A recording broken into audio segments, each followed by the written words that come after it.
Hi there, and welcome to this sequel, or not sequel, but continuation of my previous video. My previous video got uploaded earlier today, and hopefully I'll have this uploaded in a couple of hours. If you haven't watched my last video, you should probably go back and watch it. As I stated in that previous video I uploaded, the information and viewpoints that I give in that video are quite fundamental for understanding this video. Essentially this video, I promised, should be sort of an explanation of my position on my actual economic position, because throughout my time on YouTube, which really hasn't been that long, since I made my first political video, I've been asked so many times of, and particularly also in debate, of what I actually believe in, what form of economic system it is that I actually describe. And I can still remember when I did my videos called Public Stores and Profit and Public Banks and Profit, which are both on my list of uploaded videos. Easy to find if you just scroll down and click see more or something like that. They're still there, still pretty accurately explains how I feel about certain things. So what is my actual position? Well, my best way of explaining myself would be through using the word market socialism. Now, what do I mean by market socialism? Well, what I see it as is as a form of socialism that is contrary to both the capitalist system, but also the idea of a planned economy. This market socialism, if you want to call it that, I choose to call it that. Other people might call it what they want to call it. Means that the market, unlike the way it is today, is not dominated by private enterprises, but rather public enterprises, and in some regards cooperatives in terms of restaurants, cafes, etc., etc. But it's an alternative to the market today, which is dominated by private enterprises, whereas this one would be dominated by public enterprises, similar to that of what I mentioned in, for example, the video about public banks or public stores. And I would probably recommend watching at least a public store video before watching this one to get an accurate explanation of why I want such a thing, because I won't really explain why I want it in this video. This video might be really long, and if it goes beyond 30 minutes, then my camera will automatically separate the video when I upload it onto the computer into two videos. And if it does so, then the second part will be uploaded as a part 2, because Windows Movie Maker takes shit long time to fuse these videos together and create one larger video, but it isn't even necessary, so there might be a part 2 to this video. So essentially, market socialism, it's also contrary to the idea of a planned economy, because it goes against the idea that we should, for example, abolish money, that we should, for example, create some sort of system where your needs, so to speak, are decided by some central representative organ, and you're simply handed out resources. That means that you'll get a house and you'll get the food you need. It's contrary to that system, and it's contrary to that system because I do not believe that such a system is actually necessary, and I also happen to believe that the bureaucratic costs of such a system and the costs of implementing such a system in terms of how much it would cost capitalistically, or capitally, that is, in terms of money, and how much it would cost in terms of wasted labor, and how much it would cost in terms of wasted labor to actually maintain such a bureaucratic system that a planned economy would require, is higher than what you might lose from having market socialism. So market socialism is based on two principles. One is the market, that you are free to go into a store and you are free to buy things after what you want. But however, like it is with a market dominated by private enterprises, someone has to create an item before you can sell, before you as a consumer can buy that item. And I am very much in favor of a central organ, representative, of course, hopefully a government that can be much more representative of the governments today. Hopefully creation of a more democratic system, a more representative democracy, but anyhow, it's a central organ in which reality has a stronger root in controlling, and the real necessities have a higher priority than some sort of fictional market the way we have it today, some sort of market where as long as there's production that creates jobs that lowers unemployment, then it's something that politicians will go by and support. So I am very much in favor of, for example, a market where the state can say that, you know what, cars that use fossil fuel are a negative thing. We need to transition to cars that either go on electricity or other forms of fuel,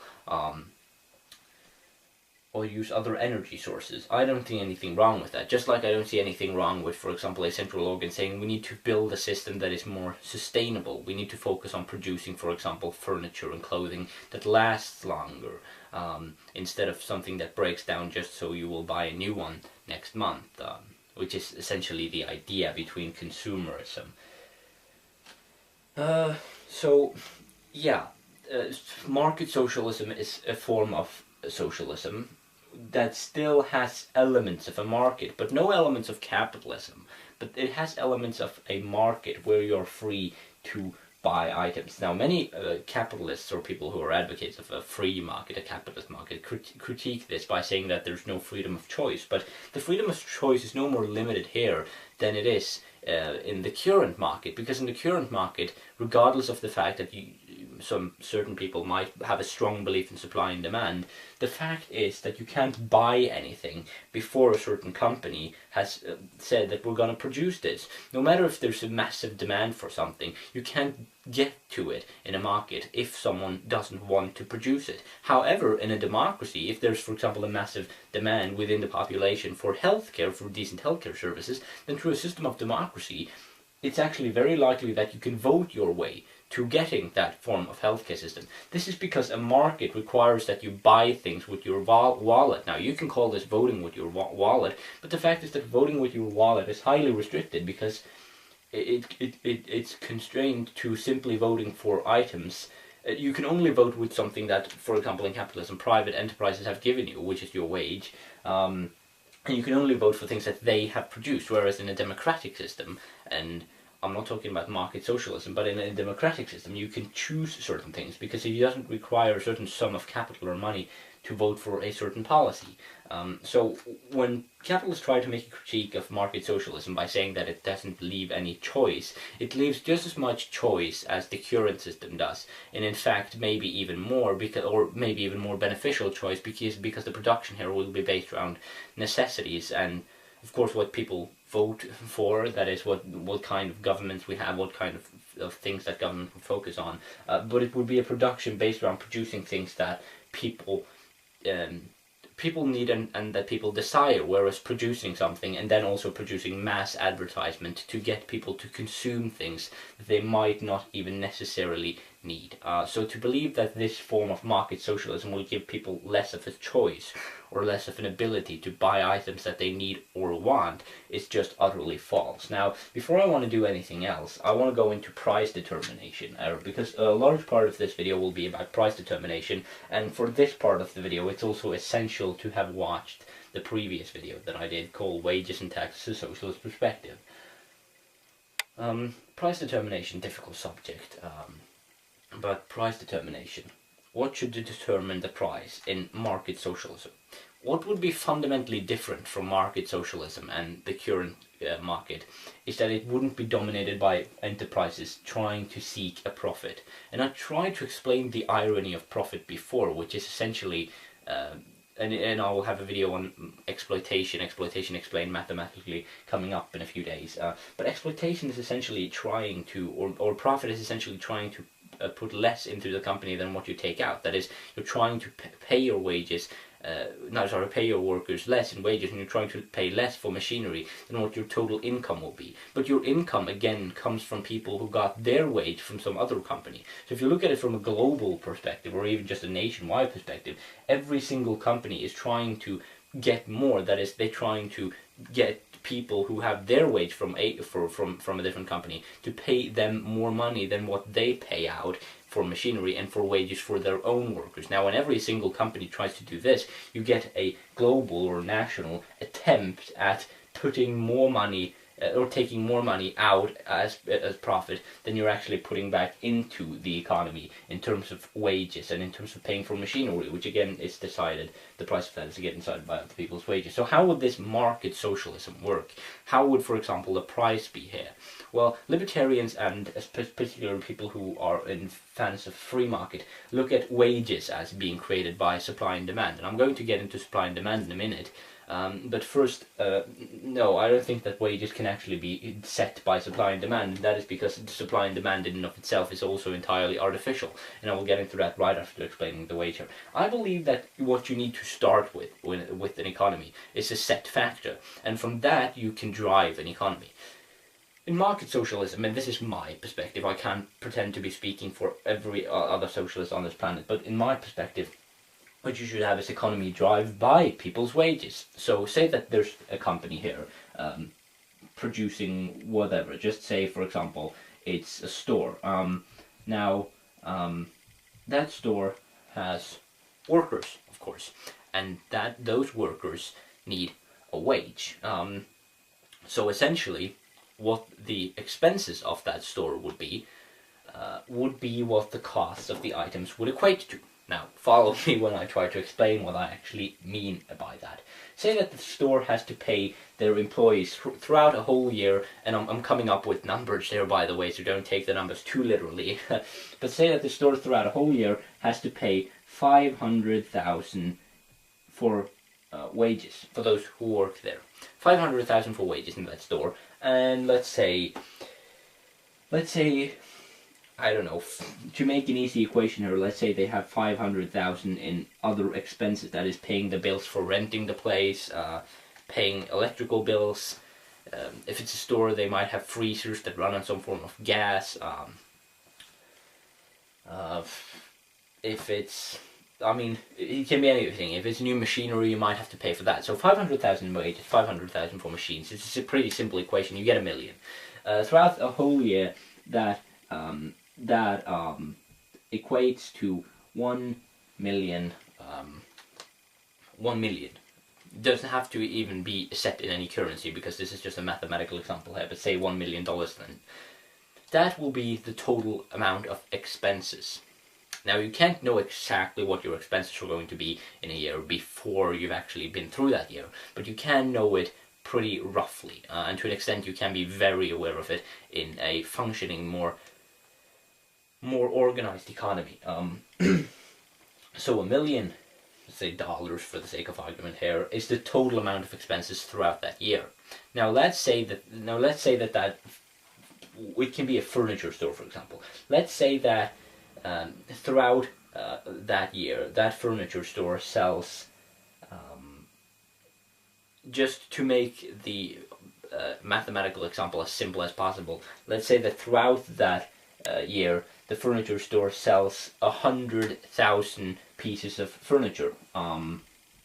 So 100,000 pieces of furniture is being sold throughout that year. Now, I'm not saying that a chair and a couch should cost the same amount of money. That would of course be ridiculous, but I'll get to that in a minute. But what that would mean is that if they sell 100,000 different items throughout that year, then grossly calculating, the price of each item, not the actual price, but the price on average for each item would have to be somewhere in the area of $10, possibly a bit more, because you need this safety buffer, because there might be a slight chance that there are unexpected expenses coming up. But it's somewhat roughly, if you do the calculation, 100,000 pieces of furniture sold for $10 each equates to $1 million in income. The expenses are somewhere around $1 million. That's what drives the economy. Okay, so let's go on here, because a lot of libertarians seem fine with this, but then they get into arguing over, for example, things like machinery. Okay, so say that this store it doesn't have to be a furniture store, but say that it's whatever store, and it has to buy new equipment of machinery. So let's go to the factory or company that produces machines and look at how that works. Well, in the modern economy, it works within the context of a private enterprise, which tries to seek profit. And so in market socialism, it would work in such a way that the company would, just like the store, try to seek an income that is relative to its actual expenses. So what does that mean? Well, that means that, for example, if they're going to produce, I don't know, machinery that you need to run your freezers in your store, for example, machinery that keeps the store's the different areas of the store's store cold, for example, storage room for items that are supposed to be frozen. Let's say it's that form of machinery. Well, at the factory, let's say it costs roughly, and I mean, I don't have the statistics on what it actually costs here, but I don't think it matters as it's mathematical examples here. But let's say that it costs, or let's say that, for example, to make that particular machine, you need 10 people working on it. 10 people working on it. If you can see it, I'm not even fucking sure if you can see it, so I'll just read everything out loud here. 10 people, each and every one is being paid $10 an hour. Essentially, that means that for 1 hour of work, that is, you will have to pay all of these 10 people for 1 hour of work $100. So, 1 hour of work on this particular machine will cost you $100 if each worker is paid $10 an hour, and it requires 10 workers to make this machine. I mean, it's a very simplistic mathematical example here, and I'm not trying to pretend that this is really how simple an economy is. This is a very, very simplified version, but it's good enough for this mathematical explanation. So say that it takes, I don't know, a total amount of 10 hours to make this machine. Then you can multiply that by 10, and it will cost you $1,000. If it costs you roughly $100 an hour, it will cost you $1,000 to produce that machinery, or that particular machine. Now, there are other machines, but let's just say, to keep this simple, let's just say that to produce this particular machine, it costs $1,000. Now, you might add, because this is a company that has to pay their rent for example, owning for example, buying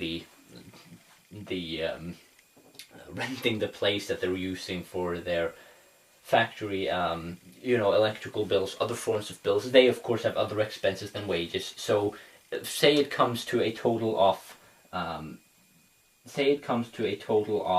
1,500 roughly calculated when you calculate into the price of the machinery that for example, the store pays for the machinery, also has to pay for their electrical bills and things like that. Let's say that the total amount of that comes to 1,500. Then what is the price derived from? Well, the price is derived from the fact that there's a set wage.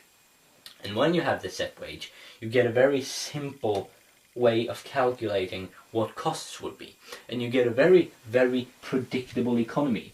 So if one worker is paid $10 an hour, it requires 10 workers to build this machine, and it takes them 10 hours, then it will cost around $1,000 to produce that particular machine. Add some of the other expenses that the companies have, which again, I don't think I have to go into that once again, but which will again be derived from the expenses and from the wages of other companies.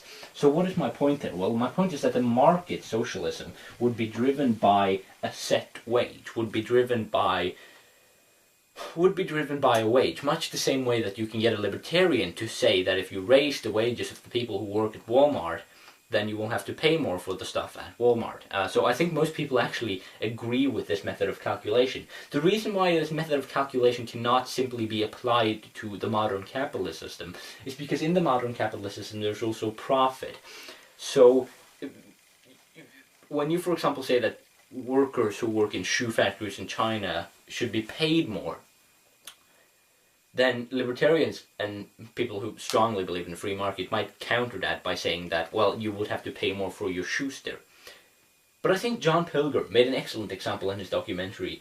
I don't know if it's in the documentary, but it's at least in his book about called The New Rules of the World, when he mentions that there are places in Indonesia where you can find factories. Indonesia, an open country dominated by private enterprises, where you can find factories that have 70% profit. That is, for example, that's 70% of the price, not that you pay, but 70% of the price that, for example, the different companies that buy their shoes pay for the shoes. 70% of that paycheck there, so it's not a paycheck, but 70% of that payment there is profit.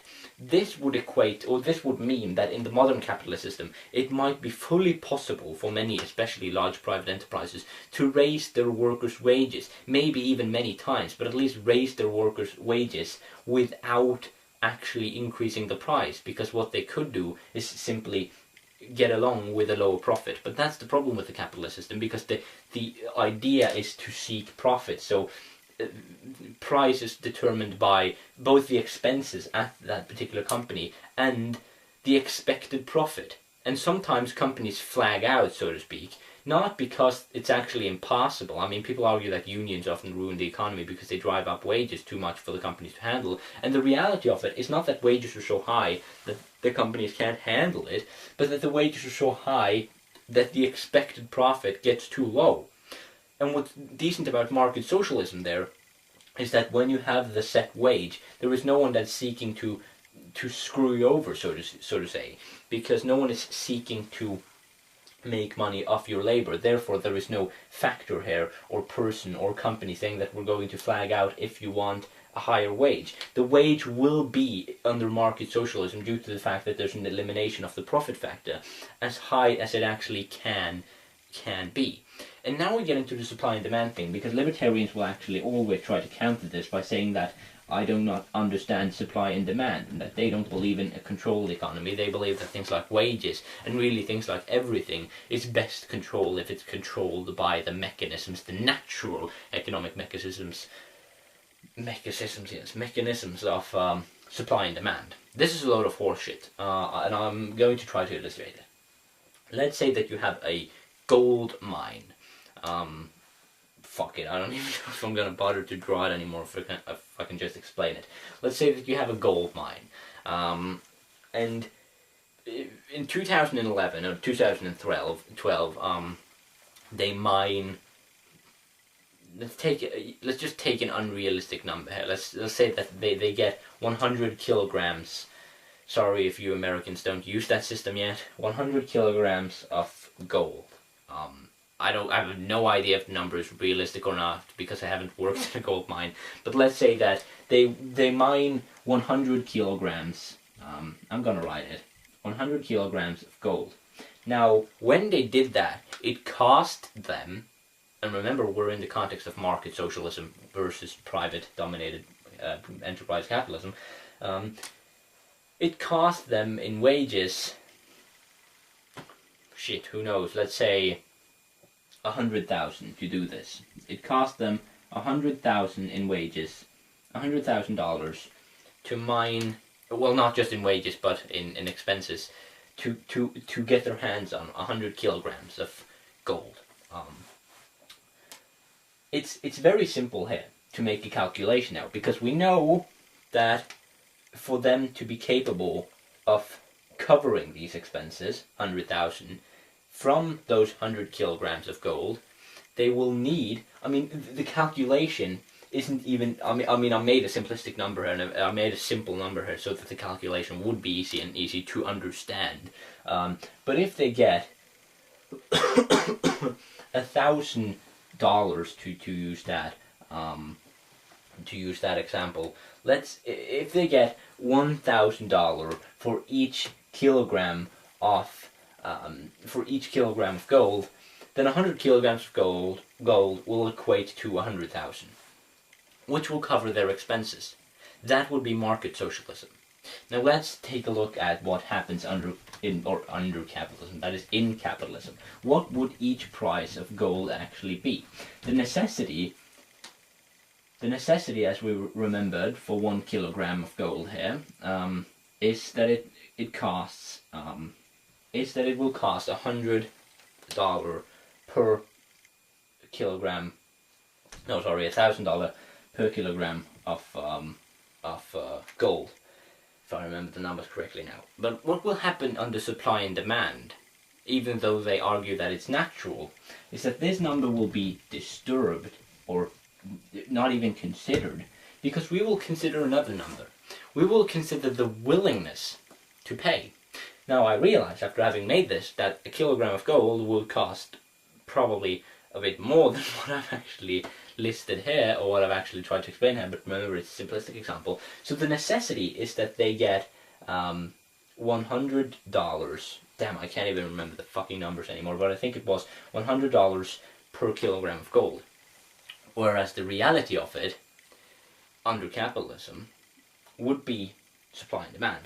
That is, they want to look at how much people are capable of paying. If there's a lot of gold, let's say that the supply of gold here, which is 100 kilograms, if there's a lot of lust for gold, let's say the demand of gold is way beyond that. That is, the demand of gold is that you have thousands and thousands of people who want to buy gold, and combined their demand for gold is like that's so much that they could have bought 500 kilograms of gold. Then what happens here is not a natural price determination at all, libertarians.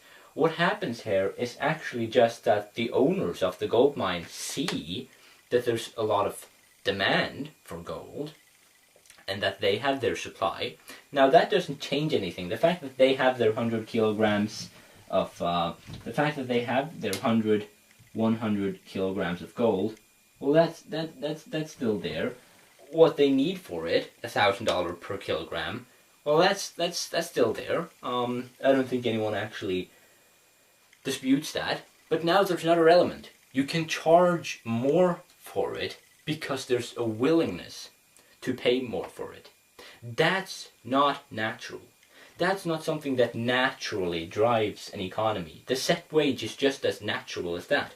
Because what actually happens here is that the owner of that gold mine, or the owners of that gold mine, say that, hey, people are willing to pay more for it, let's see how much more we can charge for it before they stop buying it. Libertarians think that this goes the other way around too, that they can just go, okay, so we're not going to charge $1,000 per kilogram anymore because there's another gold mine that also mines for gold, and we need to outcompete them. Well, what actually happens there, if it actually costs them $100,000 to do this, and they charge anything less than $1,000 per kilogram, and they have 100 kilograms, then they won't get 100,000.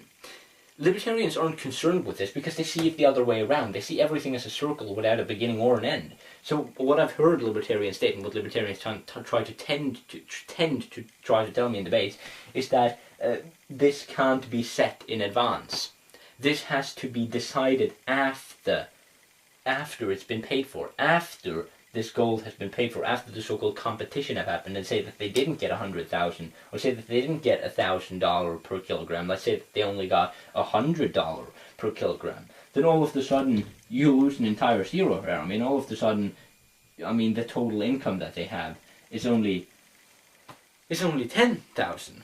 Well, what happens then? Well, you have to create wages after that. Well, who bought those items? I will ask libertarians. Well, people with wages. Well, where do they get their wages from if the wages are supposed to be created after the income has been gathered by the company? I mean, an economy has to begin and end somewhere, to put it that way. An economy has to be driven by something. And wages have a tendency to be the thing that drives the economy, to be the thing that is relatively set, so to speak, though it isn't in any way actually set.